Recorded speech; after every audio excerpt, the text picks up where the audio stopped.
Les Proverbes, chapitre 11. La balance fausse est en horreur à l'Éternel, mais le poids juste lui est agréable. Quand vient l'orgueil, vient aussi l'ignominie, mais la sagesse est avec les humbles. L'intégrité des hommes droits les dirige, mais les détours des perfides causent leur ruine. Au jour de la colère, la richesse ne sert à rien, mais la justice délivre de la mort. La justice de l'homme intègre aplanit sa voie, mais le méchant tombe par sa méchanceté. La justice des hommes droits les délivre, mais les méchants sont pris par leur malice. À la mort des méchants, son espoir périt, et l'attente des hommes iniques est anéantie. Le juste est délivré de la détresse, et le méchant prend sa place. Par sa bouche, l'impie perd son prochain, mais les justes sont délivrés par la science.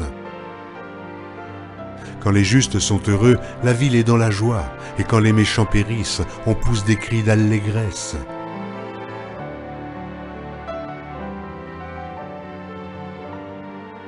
La ville s'élève par la bénédiction des hommes droits, mais elle est renversée par la bouche des méchants.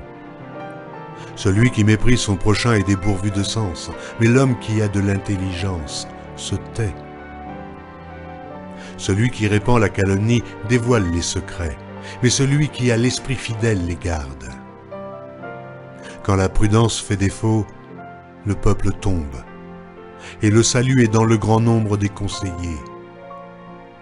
Celui qui cautionne autrui s'en trouve mal, mais celui qui craint de s'engager est en sécurité. Une femme qui a de la grâce obtient la gloire, et ceux qui ont de la force obtiennent la richesse.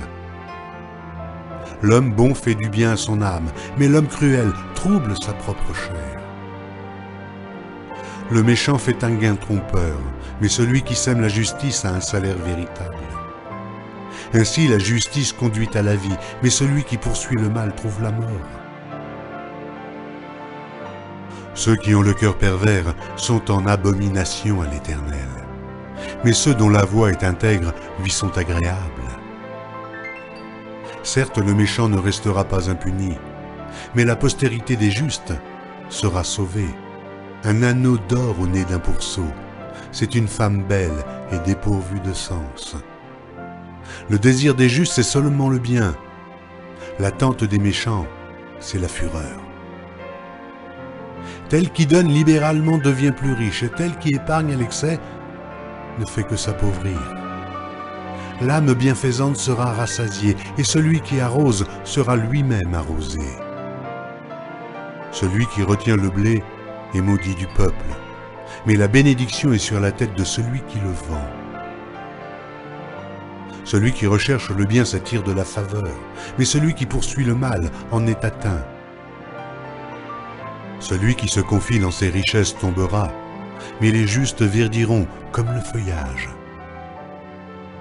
Celui qui trouble sa maison héritera du vent, et l'insensé sera l'esclave de l'homme sage. Le fruit du juste est un arbre de vie, et le sage s'empare des âmes. Voici, le juste reçoit sur la terre une rétribution. Combien plus le méchant et le pécheur?